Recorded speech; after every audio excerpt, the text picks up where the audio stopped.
বাবা এই তো লেবুর রস কিনে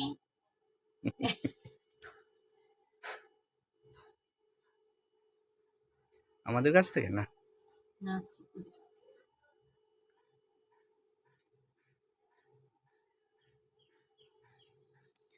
আজকে ওল সিদ্ধ খেতে হয় কেন?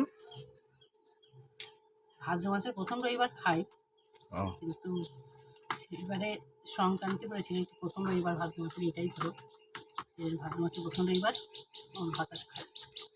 ওল ভাতেতে তো শুধু ভালো লাগবে না, তার জন্য একটু সর্ষে বাটা, লেবু রস, কাঁচা লঙ্কা, তেল নুন তো দেবী পরিমাণ মতো, একটু ভালো লাগে। আবার ওলটা আবার যদি আবার একটু হয়ে যায়, মানে ঠান্ডা হয়ে যায়, তো মাখাতে একটু বড্ড অসুবিধা হয়, ওই জন্য গরম থাকতে মাখানাই ভালো।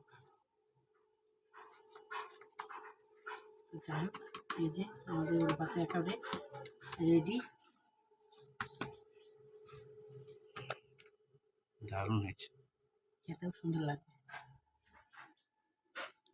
এটা ঝোল মাছের? হ্যাঁ, এটা মাছ সব রকম দিয়ে, ঝিঙে দিয়ে, আলু দিয়ে, বেগুন, পেঁপে আর মাছ দিয়ে ঝোল, আর এই ওল ভাত। তো আজকের এই ছিল খাবার দুপুরের। চলো বন্ধুরা, সবাইকে টাটা, শুভ দুপুর। সবাই খাওয়া দাওয়া করে নাও, সবাই ভালো থেকো। ভিডিওতে